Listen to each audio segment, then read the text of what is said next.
TG Geeks episode 385, July 4th, 2022.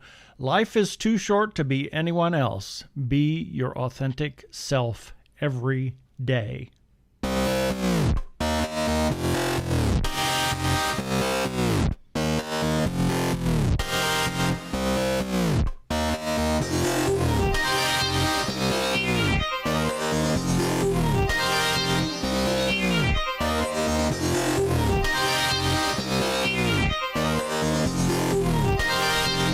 Hello and welcome to another webcast from TGGeeks.com, where Ben and Keith, the Two Gay Geeks, talk about all aspects of Geek-dom and Nerd-ery, sci-fi, comics, film, horror, genre.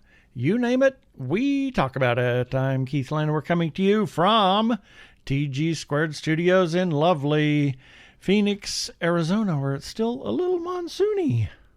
Yeah, and I'm Ben Raggington, and of course it's a little monsoony. This is the monsoon time of year. In fact, well, it historically comes in around July 4th weekend. Exactly. Actually, this year it came a little earlier. And 2 weeks. Yeah, 2 weeks earlier in Phoenix, Arizona. And let's just get on with it. Prepare for hyperdrive. Meanwhile, in the Hall of Episodes, the Two Gay Geeks are discussing this. Well, spoiler alert, we have some things to talk about. If you have not seen the latest Orville episode or the Umbrella Academy, we're going to talk about spoilers in those two things. Big time spoilers. So specifically, well, we'll get there. You'll get there. So just beware. We're going to have our regular birthday shout-outs, our featured podcast of the week, and feedback. Our shout-outs are a second segment. We might have something that we might talk about if we don't go over on the first segment. And our wacky weekly recap, and then our regular shout-out. So let's get started right now.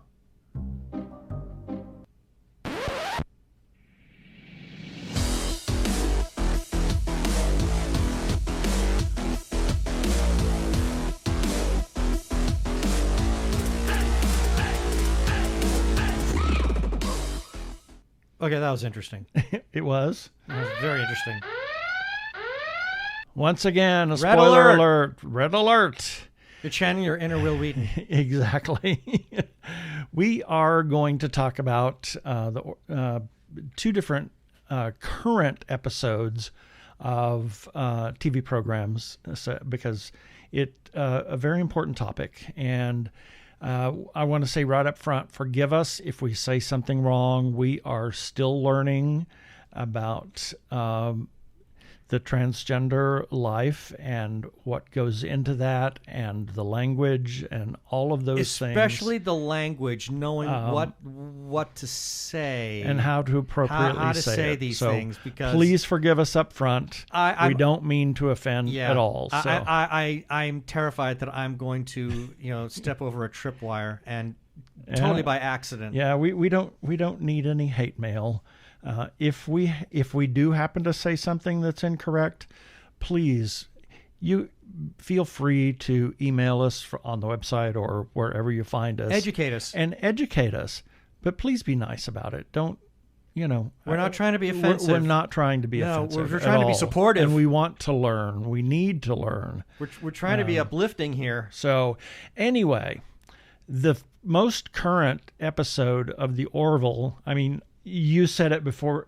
It was before the episode even ended. Another Klingon opera moment. Yeah, before the episode. I was going to say before the opera even ended. Before the episode even ended, I'm like, we have got to talk about this on the podcast, exactly. And this episode, "The Tale of Two Topas," written and directed by Seth MacFarlane, which I think is this is Seth's finest moment, and this is a follow up to their first season episode. Episode number 3, about a girl, and this is the child that Bortus and Clyden have. Clyden have, yes. And they gave birth to a female, which is a social taboo on their planet. And as a baby, Topa. They forced gender surgery. gender reassignment. Whether Topa was just a baby. Yeah. And then it became this whole, it was a really big discussion about the worthiness of being female. Exactly. So, and I thought the end of the episode when the female philosopher showed up at the trial, and she said she was proud. Yes, proud to be female. And even though they went ahead and did this gender reassignment to Topa again, and Topa had no say in the matter. Bortus didn't want it. Clyden did. I thought it was a brilliant attempt at giving some sort of a very sensitive morality play. And now in season 3, exactly, we get the follow-up. We get Topa, who has grown up and is adolescent and feeling at odds. Not feeling like they belong, not feeling like they inhabit their own skin. No. At all of the things, and it was like, oh my gosh. And then it obviously turns out that we're talking about being transgender and not being yourself, not being your authentic self, and what that does to you as psychological and physical and all of these other things. And it was just a beautiful treatment of it. It was a very layered episode that talked about mental and emotional health for people that are struggling with their own identity in this way. Exactly. I mean, there was even a moment where we thought Topa might commit suicide. Yes, I was. It was terrifying. I was scared out of my mind that was going to happen. Exactly, and I would have just. I would have been a mess. I mean, I could see how I was already a mess to begin with. Yeah, but, but the way they ended it, and even then, it was sort of double-edged because we see how sometimes the child does not get the support from the parental figures, like they would want. I mean, we see especially from Clyden. Well, Clyden was just being, pardon me, but Clyden was being a troglodyte in all of this, and finished off his scenes by simply looking at Topa saying, "I wish you had never been born," which was horrifying. It was horrifying. It was just horrifying. But then you've got Bortus, who then turns around and tells Topa, "You are perfect." Exactly. And Topa has already undergone the corrective gender reassignment to feel to be their authentic selves again. Yes. And Bortus is now saying to Topa, "You are perfect." You are perfect. Which is what Topa needed. That acceptance among the crew and Bortus was absolutely wonderful. And it was just more than supportive or acceptance. They were like, the crew was like, "Yeah, you exactly. You need to do this." Yeah, and you could see the pain of the gender dysphoria that Topa was feeling in not feeling like they belonged in their skin, but once they transitioned and looked in the mirror, they felt tremendous. Yes. They felt like they were themselves. And not to step outside of the story, but a real tribute to the actor playing the part of Topa. It was a brilliantly portrayed scene. Yes. And it's so well communicated, the feelings that transgender people go through when they finally embrace their true authentic self and live it. They live it. Exactly. And it was, and are allowed to live it and are accepted and are loved. And there was one quote that I saw. It says, "Live as yourself, because the people that can't accept it don't matter, and the ones that do accept it are the ones that do matter," or something to that effect. I didn't put that one down, but it was just a tremendous quote, and I thought, That's what it's all about. Don't listen to those people that are telling you to be something other than you're not. Mm-hmm. And I mean, that applies in everyday life for everyone, not just transgender people. Yeah, it Live applies, your authentic self. right. Be who you are. Whether you're bisexual, gay, non-binary, it doesn't matter. Even heterosexual. Even Oh my heterosexual. gosh. So many it does. heterosexuals live in this climate of being told what they should be. And yeah, Somebody told me to not should all over myself. Oh, really? Yeah. Because people tell you should do this, Oh. you should do that, you should, don't should all over yourself. Oh, please. So it was that. I thought that was a. Well, a really I kind of, cool. I get that, and I sort of kind of grew up with that a little bit too. I mean, I remember growing up, and I was, much like I still am. I'm a very reactionary person, and I was as a child, and I was put down for it, and told not to do that. And done so in very humiliating. It was very humiliating the way my parents told me, especially my mom. And I don't boys don't show emotion. Yeah, I was not allowed to. Yep. And I was humiliated in front of my friends because I showed emotion. Yep. And I'm sorry, but and the thing is, if I had the understanding then, I mean, obviously I was just a kid. I didn't fully get it. But if I had the understanding now, I mean, or at least if I could have that discussion with my mom now, it'd be like, this is who I am. I need to be who I am. Let me learn who I am. Let me discover myself instead of, you trying to, put me in some sort of a box because that's what you think you want me to be or what you think other people want me to be. Exactly. Well, I thought it was a wonderful episode. It was a beautiful episode.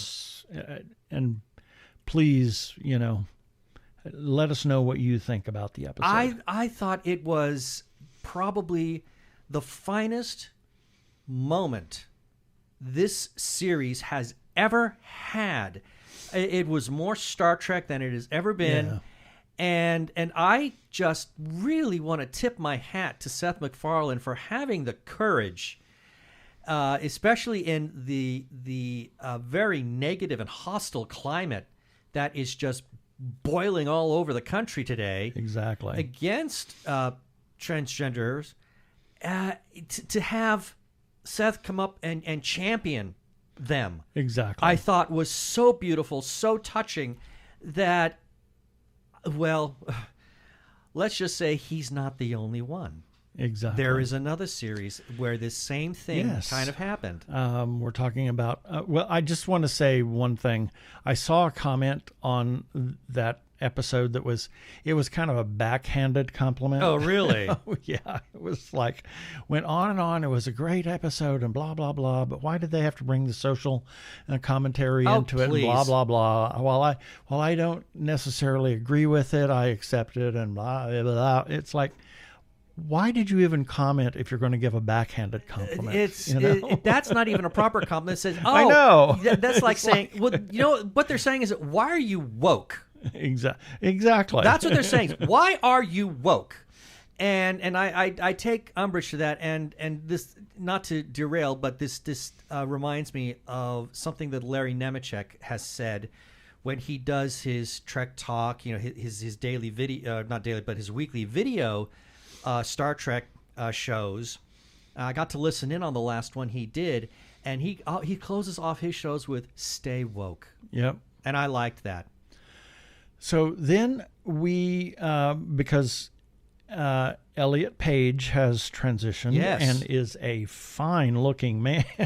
Yeah, holy smokes, Elliot, that's one damn six-pack you're sporting there. Exactly. I'm impressed. The Umbrella Academy Season 3, Episode 2. Yeah. Where Vanya transitions to Victor. Yes. It was brilliant. It was so well done. And what I loved was just okay, from everybody in the family. Exactly. And then his sister said, "When you look in the mirror, what do you see?" The And best he answer. says, "I see myself. I see me." And I thought that That is exactly there is only one it. proper answer to that, and that is me. And that is so, one word, one little tiny word is capable of saying so much about Exactly. one's self-worth and self-acceptance. I thought it was just unbelievably brilliant, and now I can't wait, because we've only watched the first 2 episodes of The Umbrella Academy so far. I can't wait to see where the rest of the series is going to go. Exactly. Now that we have Victor. Well, we watched that one specifically for this discussion, Yeah. so I wanted to see how they handled that transition, and I thought it was great.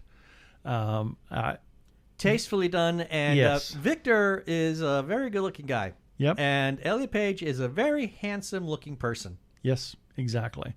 Now, we want to talk about also Star Trek Discovery. It's just kind of an accepted fact that we have non-binary and transgender individuals Yeah. living on Discovery or elsewhere. And I think that is a wonderful Yes. touch. We don't see any of the struggles. Right. It's just there. It's just there. Exactly. And this takes me back to something that Gene Roddenberry had said years And ago. if Gene had known about transgender individuals, it would have been in original series. It's very possible. Because I remember hearing or reading an interview that someone had with Gene where he talked about, specifically, gay men and women. Why don't you have, and he says, well, because it was a bit of a cop-out answer. He responded with, well, it's an established fact. There's no struggle. There's no drama with them trying to come out, find acceptance. So therefore, they're already there, so they're invisible. And I thought, that's it. That was a very cheap way of doing that. And I think what we're getting in Discovery now is the better treatment of that.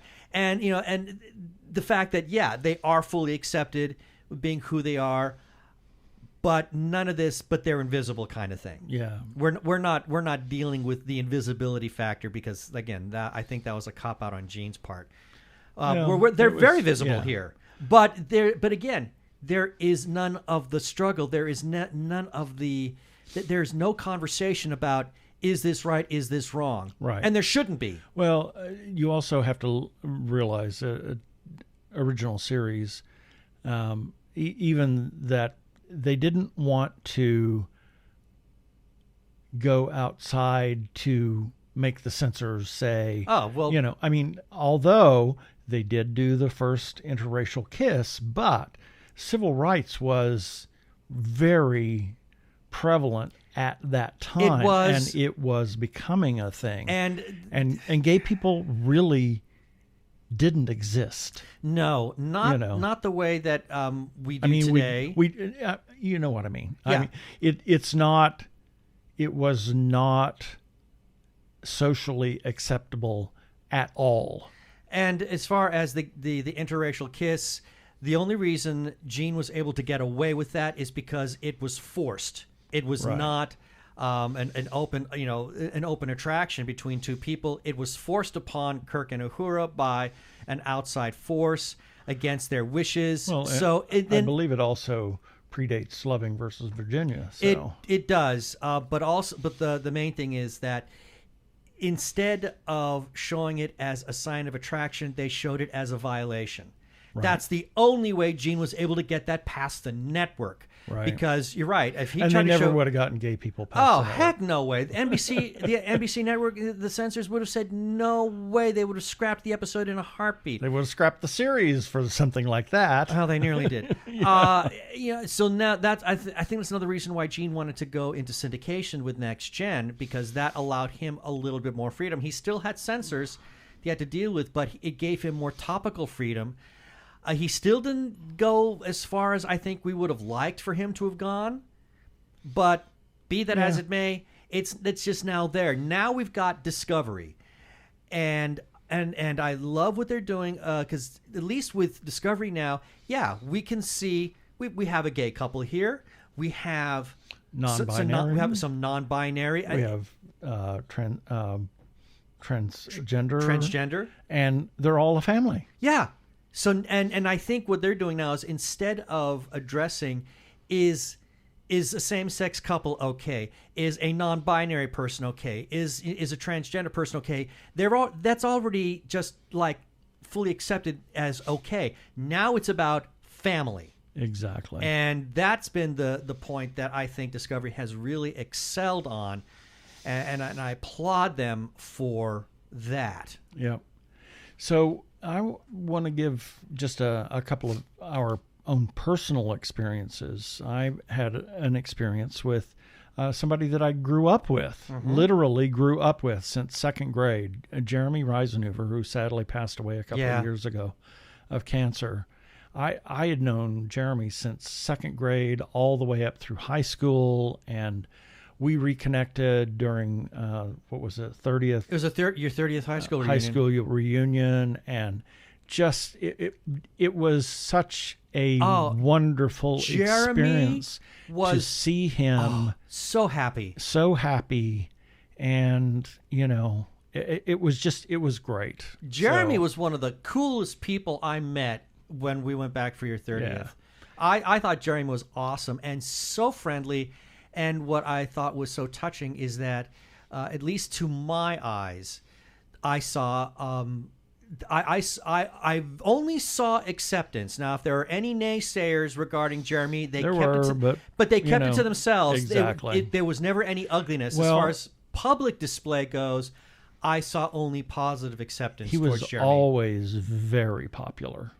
Jeremy was wonderful, and my only complaint is that Jeremy was loud, but as a person, I thought always was very loud and obnoxious when he wanted to be, and just boisterous out there.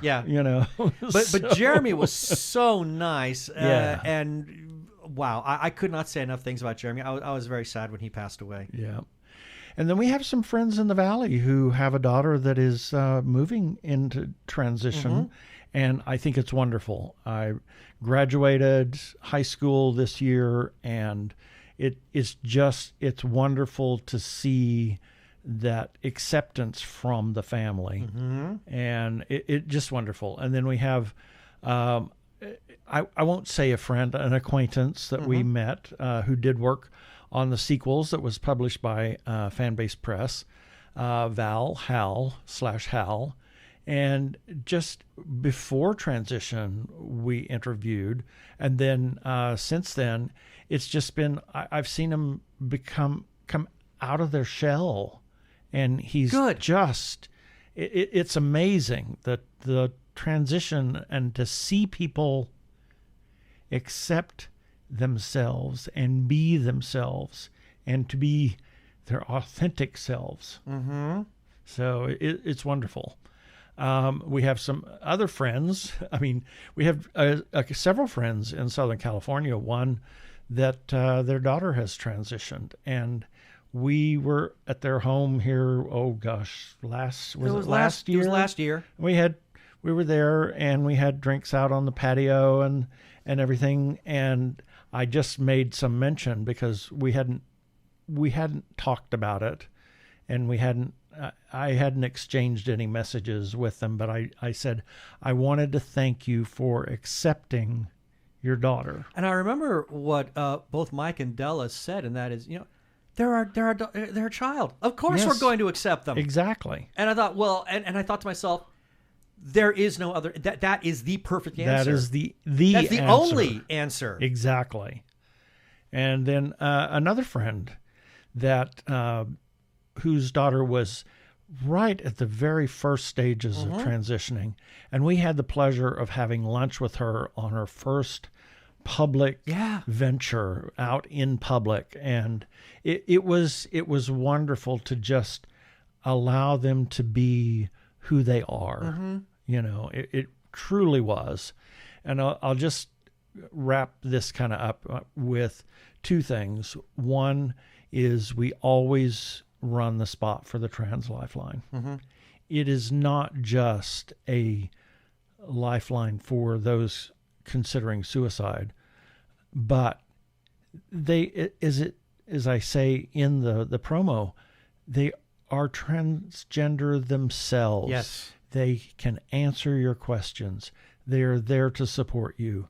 They are there to treat you as an individual and as a valid human being. Mm-hmm. So it's just, I think it's a wonderful thing. Oh, I want to point out also, when we just did Phoenix Fan Fusion, we had our table. I saw quite a few transgender people walk up to our table. Yeah. And we're just like so intrigued with who we are and what we are about and what we're doing. You know, and these are transgender, these are nerds. Yes. They're nerds, they're geeks, and they were so happy to see us. You know, and I'm not making this about us because this is really about them.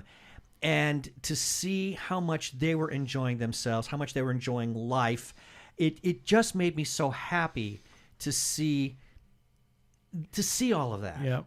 And I want to just leave you with a couple of quotes that I have here. It says, "Can you remember who you were before the world told you who you should be?" Another one is by Jim Morrison. He said, "A friend is someone who gives you total freedom to be yourself, and especially to feel or not feel. Whatever you happen to be feeling at any moment is fine with them. That's what real love amounts to. Letting a person be what they really are." Mm-hmm. And the last quote, as much as I despise her, Yoko Ono said, "You change the world by being yourself." Mm-hmm. And that's what it's all about. Be your authentic self. Hello, this is Carlton Tetley, the host of This Got Made, and you're listening to the Two Gay Geeks.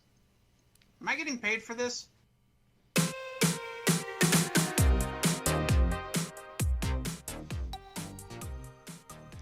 Well, that was quite the discussion. Quite. I'm glad we had it. I'm too. It means a lot. And it's nice to say that also that episode of Orville ran on the very last day of Pride Month. Exactly. And here's a few selected birthdays for July 4th through July 10th, 2022. July 4th, Henrietta Swan Leavitt was an American astronomer, a graduate of Radcliffe College. She worked at the Harvard College Observatory as a quote-unquote computer, tasked with examining photographic plates in order to measure and catalog the brightness of stars. This work led her to discover the relation between the luminosity and the period of Cepheid variables. I don't pretend to know what that is. I have no idea what that means. Leavitt's discovery provided astronomers with the first standard candle with which to measure the distance of faraway galaxies. Before Leavitt discovered the period luminosity relationship for Cepheid variables, the only techniques available to astronomers for measuring the distance to a star were based on parallax and triangulation. Such techniques can only be used for measuring distances up to hundreds of light years. Leavitt's work allowed astronomers to measure distances up to 20 million light years. Oh, my word. As a result of this, it is now known that our own galaxy, the Milky Way, has a diameter of about 100,000 light years. After Leavitt's death, Edwin Hubble used Leavitt's period luminosity relation together with the galactic spectral shifts first measured by Vesto Slipher at Lowell Observatory to establish that the universe is expanding. See Hubble's law, it says. Wow.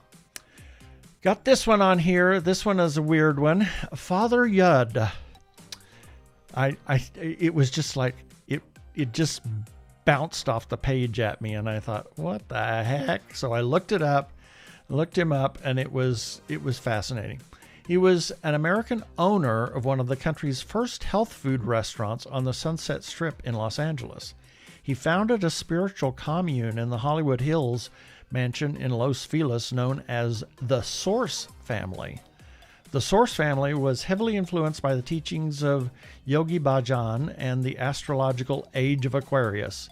The family practiced communal living in Southern California and later in Hawaii. Some of the doctrines of the Source family were kept secret, however. They generally adopted a way of life that promoted natural health, organic vegetarian diets, communal living, and utopian ideals. Okay. Fascinating, yes. He died in 1974.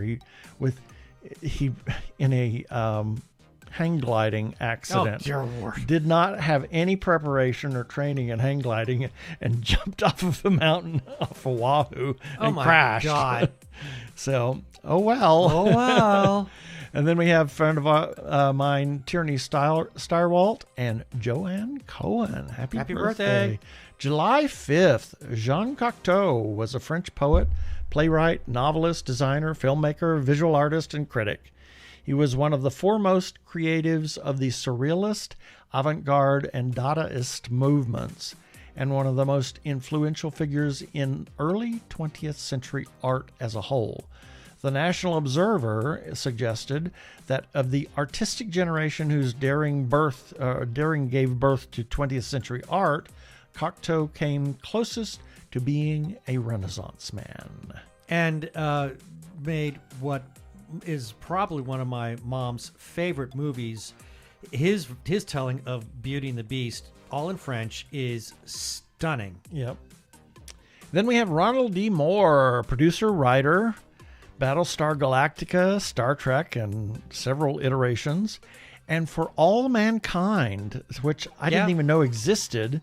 Somebody commented on it the other day, and maybe we need to... We had started watching it. Did we? Yep. We watched all of season 1. Did we? Yes, we did. You didn't care for it. Oh, maybe you watched that with your other husband. No, you were sitting right next to me, and for some reason, because it's an alternate history of the space race. Oh. And it just, yeah, now you remember that. it. Yeah. Yeah, okay.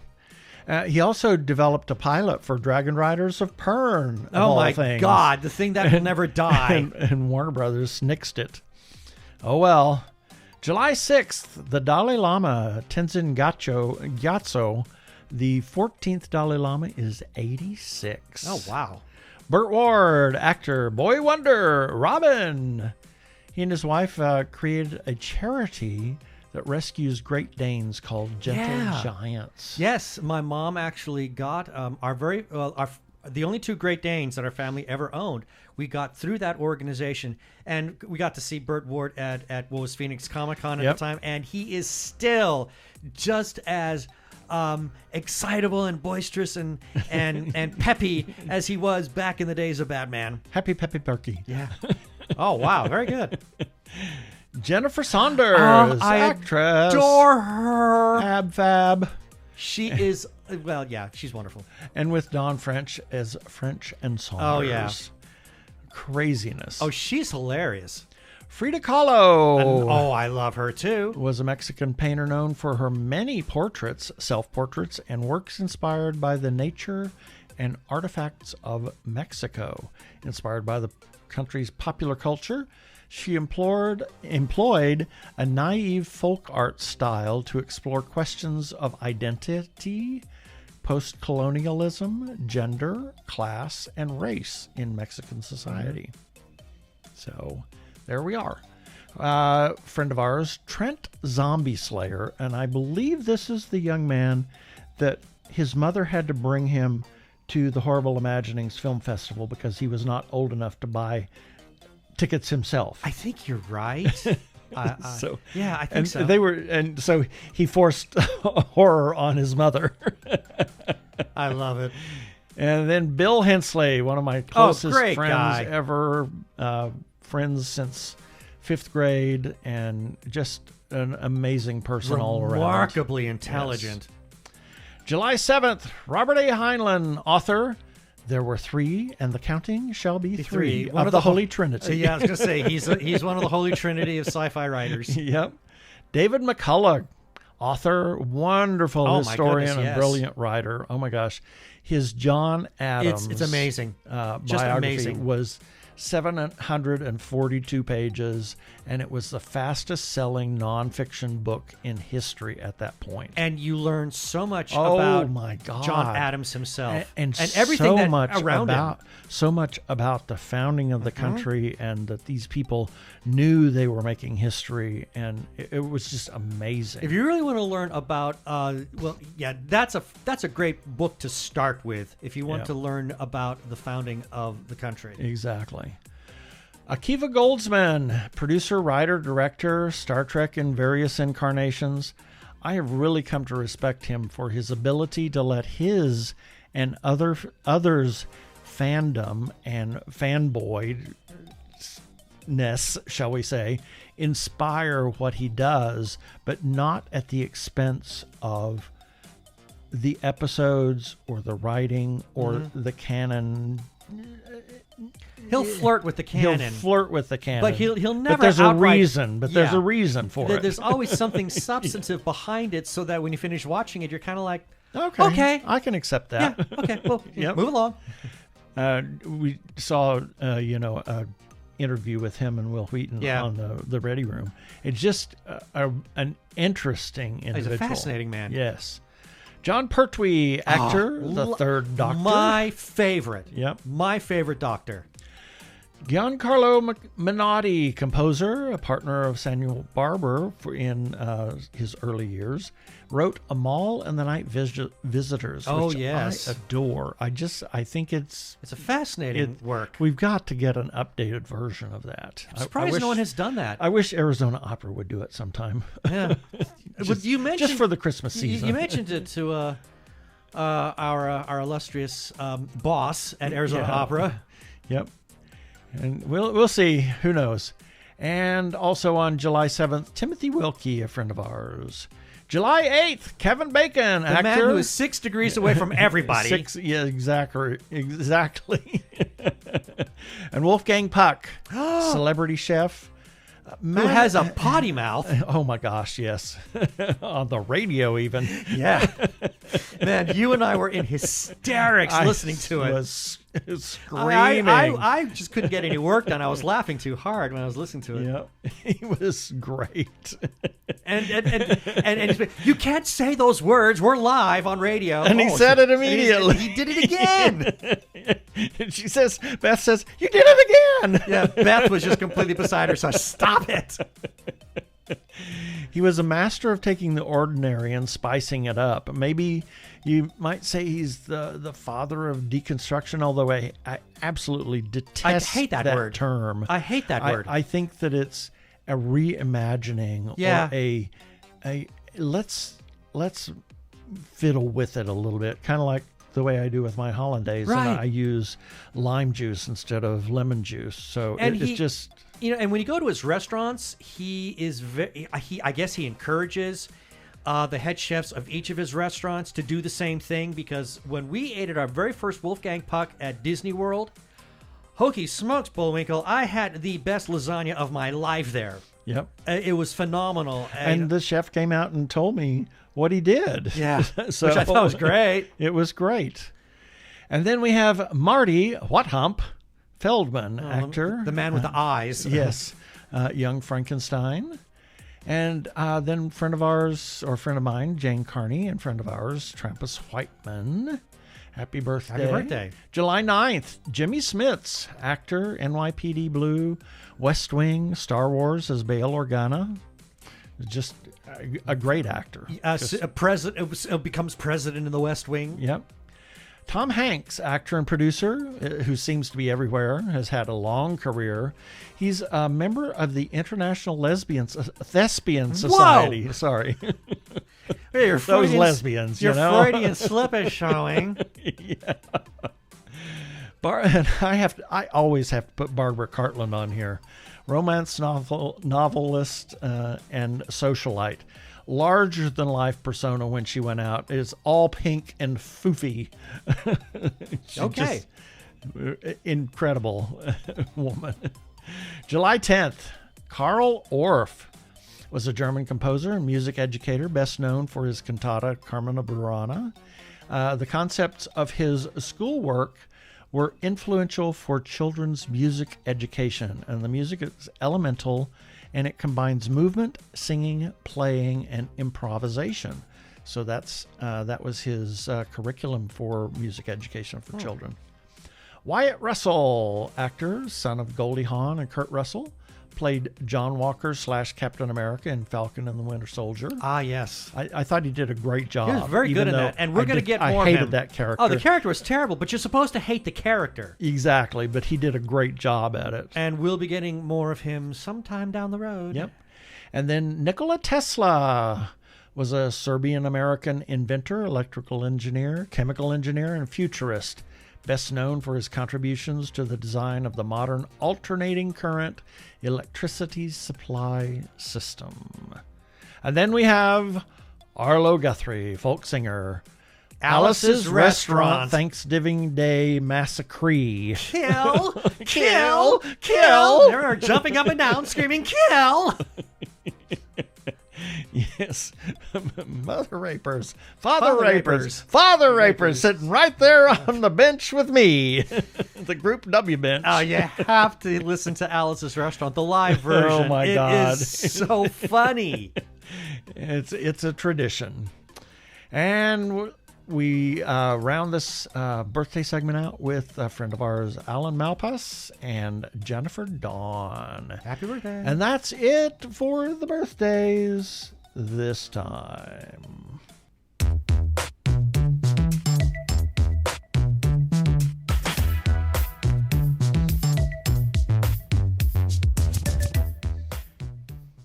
Technorama, the podcast for geeks, because geeks are better than cool. You don't hear someone say, "Get away from me, you cool person." Who's gonna have their 65-inch home theater system installed by the Cool Squad? Not me, that's for sure. How much cool cred do you have? Not enough to care about. Think you'll find any canned unicorn meat at thinkcool.com? It's just a part domain name. They don't even have roadkill in a paper cup. That's why you need to start listening to Technorama, because that's what geeks do. Go to chuckchat.com and listen to Technorama before you turn cool.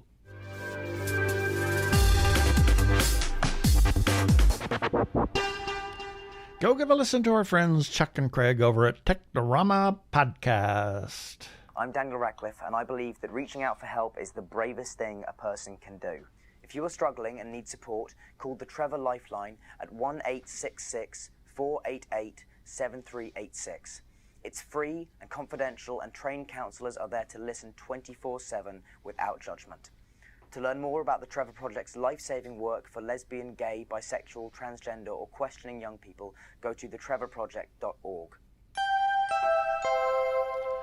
We want to give a shout out, as always, to the Joshua Tree Feeding Program, a 501c3 nonprofit food pantry for the HIV and AIDS community in Maricopa and Pinal counties.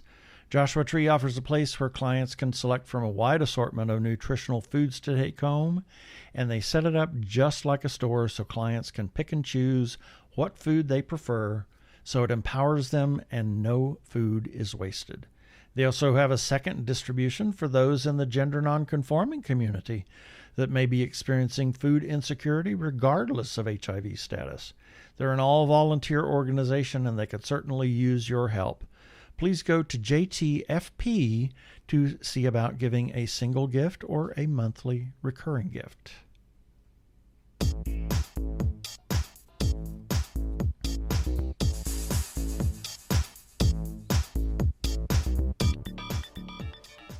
And it's time for our feedback. These are comments that we received in response to our articles and episodes at tggeeks.com, and the links, or in this case, the link for this particular feedback will be in the show notes for this episode, article number 385 at tggeeks.com, because we have comments from only one thing, and that is for TG Geeks episode number 382, and this is where we were discussing hard sci-fi versus... We're only talking about two comments. Well, it's only two. Well, one of them is we pretty have lots lengthy. of other comments. One of them is lengthy, and that's why we're only limiting to two comments. First, we got a comment from Isabel Drian, who says, "Thank you for the birthday wishes. Now for the meat of it. Now, again, this is the episode where we were talking about hard sci-fi versus, sort of the pop, fluffy science sci-fi that's out there. And there was also mention of Roger Corman. So we got a comment from Arkle. Arkle, we love you. When you mentioned Roger Corman's 500-plus producer credits on the show today, it reminded me of one of my favorite stories from the director Peter Bogdanovich, who passed away this past summer. See, Bogdanovich held the distinction for being the only director to ever convince Corman to give him more money to finish a movie. The movie is called Targets, and it was also, if I remember right, Boris Karloff's final film. Well, Arkle, it's not, and I don't have it up, but I did look it up.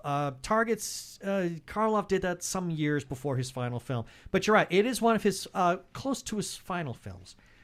Arkle carries on. So, you want to know what my guilty pleasure movies are, huh? Okay, here's one for you. Mission Impossible 2. Oh, dear. I'm serious. The movie is ungodly stupid, and I love every minute of it. The butt rock soundtrack, the not even pretending to remember what the actual premise of the TV show was, the taking elements of the first movie people liked and running them into the ground, the fact that the movie plays like a parody of John Woo movies despite being directed by John Woo himself, and the fact that production on it running long is pretty much the reason we got Viggo Mortensen as Aragorn. Okay. Wow. The other MI movies might be, quote-unquote, better by just about any objective measure, but 2 is the only one I own on Blu-ray. Kind of says a lot, don't it? What? Thank you, Arkle. That was brilliant. It's amazing. If you want to leave a comment, you can certainly do that. We are open to all your comments, and whether you want to leave it on Facebook or our... where am I? I've lost my place. Twitter, Instagram. Twitter, Instagram. YouTube, and Facebook. As well as tggeeks.com. If you want to leave a comment, please do so. We also have a listener feedback line. We want to hear from you, and if you want to leave us a voicemail, it would be wonderful. We will play that on air, and you can be famous just like us. You can call 469-TG-Geeks.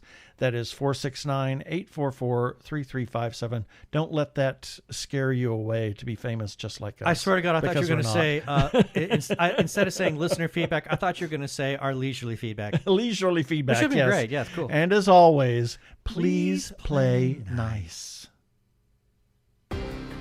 For more than 2 decades, Judy and Dennis Shepard have honored their son Matt by working to erase hate around the world. The Matthew Shepard Foundation honors his legacy by inspiring the good work of activists, teachers, artists, and legislators, and everyday LGBTQ+ folks and their allies.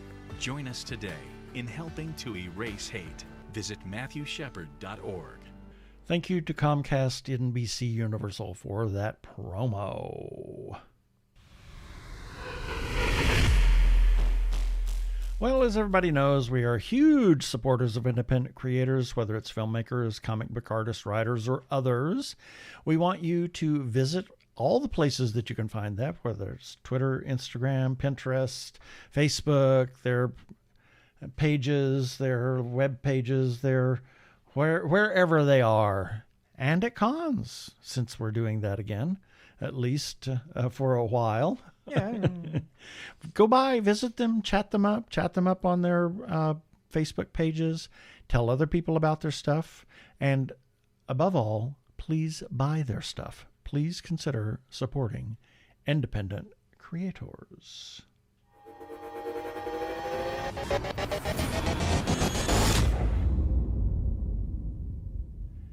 If you are trans or are questioning your gender identity, and if you are in crisis or are feeling isolated and need someone to talk to, or you know of someone in a similar situation, there is a special hotline just for you.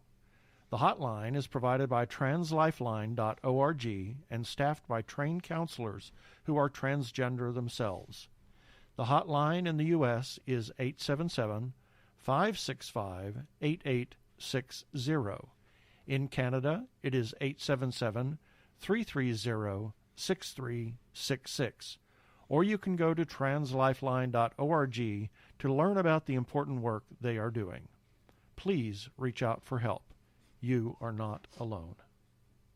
Yeah, baby. They're like two gay geeks. They're together, you know. They're two gay guys and they're geeks. Is that okay?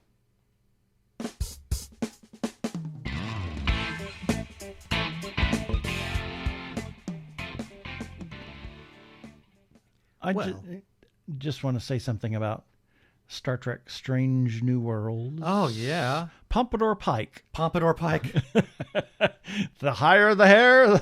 It's getting higher with each episode. And, well, it wasn't as gray this time, but it was a little higher. What's funny, though, is that there was about halfway into that episode, things are getting a little rough down on that planet's surface, and Pike's hair had kind of fallen down to like where it's just kind of sitting just a little bit over his eyes, and I thought, well, that's a good look. Yeah. The last episode of this season next week. Oh my gosh. I know. This one was a great episode. It was very intense. I liked it a lot. Yeah, and that's it's another one of these. I'm going to say about it. And speaking of last episodes, we have to quickly talk about Stranger Things. Oh my Lord, we watched that last night. Wow. I sat What there for 4 and a half hours. 4.5 hours. Holy smokes. Wow. I loved it. I thought it was great. Yeah. It didn't go where I thought it would go. No. In fact, it took more left turns than my mom did when she used to drive. Yeah, when she didn't make left turns at all. Yeah, that's true. She didn't. Anyway, that's it for this. Where am I?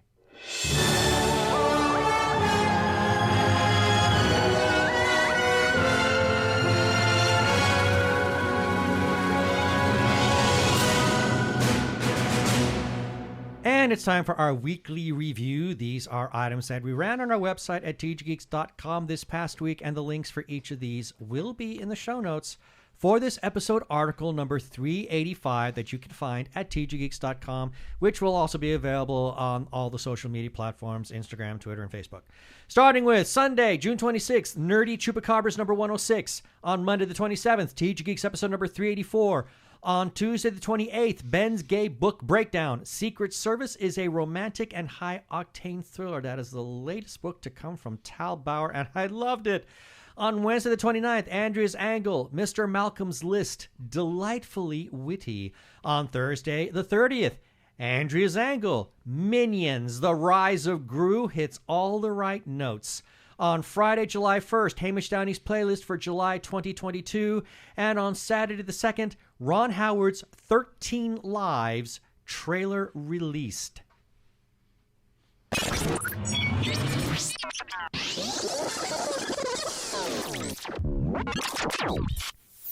We have some shout-outs that we need to make. First to Arkle. You heard that fantastic feedback from him a little bit earlier in the show. You can find him on Twitter. He's referred to as Brian the Ampersand List YouTuber, or you can search him out at Geek of All Trades, and geek is spelled the letter G, the number 3, the number 3, K of All Trades. And we give him a shout out because his Arkle Times Post Dispatch news is back. And hey, while you're looking for all things Arkle, go to his YouTube channel. That is youtube.com/Arkle Studios for all the goodness that he's got there. And he's got quite a lot. Yep, and he has a new episode of Shameless Cash Grab. Oh, yay for him. Yeah. We must also give some shout-outs to a couple of Facebook groups for allowing us to post our episodes and relevant articles to their pages. First to Gay Geeks After Hours. Got to give big thanks to the moderators for literally saying we could share away our content there. And their URL is facebook.com/groups/Gay Geeks After Hours. And then to The Gay Geek for also allowing us to share our stuff there. And their URL is facebook.com/groups/The Gay Geek. And as always, we give special thanks to their moderator, Jeremiah Reeves. Thank you, Jeremiah. Other places we can be found: Spotify, TuneIn, Stitcher, Amazon Podcasts, as well as where other fine podcasts can be found. Also, check us out on Sci-Fi Radio at 3 a.m. and 3 p.m. Pacific Time on Tuesdays. They do a replay of this episode on those times. And listen to their other content. They are a 24-hour geeky internet radio station. Please rate us and review us on iTunes. And don't forget, subscribe to our YouTube channel.